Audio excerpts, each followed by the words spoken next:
קניות השלמה פלוס סיכום ביניים, אני אדבר על הדברים שהכי חשוב, למה הסרטון הזה קצר. אז ככה, קודם כל אני לא הולכת לעשות עוד קנייה גדולה ברמי לוי החודש הזה, הייתה אמורה להגיע קנייה כבר השבוע הזה, היא לא תגיע, אני שיניתי את התאריך, היא תגיע לשבוע הבא. הסיבה היא, יש לי מספיק דברים בבית, אני רוצה להשתמש במה שקניתי, המטרה היא לא רק לצבור מלאי, אלא באמת לתת לו שימוש. כן התחשק לי כל מיני פיצ'יפקסים ודברים אקסטרה, קניתי אותם, יש לי את התקציב לעשות את זה, ואתם תראו שאני אסיים את החודש הזה עם פלוס מאוד מאוד גדול.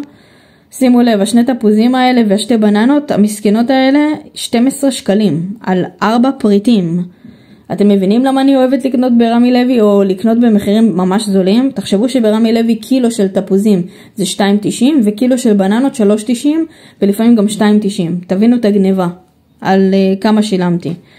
בדרך כלל לא הייתי משלמת, אבל שמה זה היה סיטואציה מסוימת, בסוף שילמתי. אבל אני לא סובלת לקנות מחוץ לרמי לוי בגלל הדברים האלה, כי אני שונאת לשלם יותר.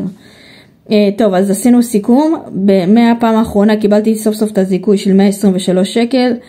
הקנייה עם האירוח של חמותי, אני לא צילמתי אותה, זה היה 163 שקלים.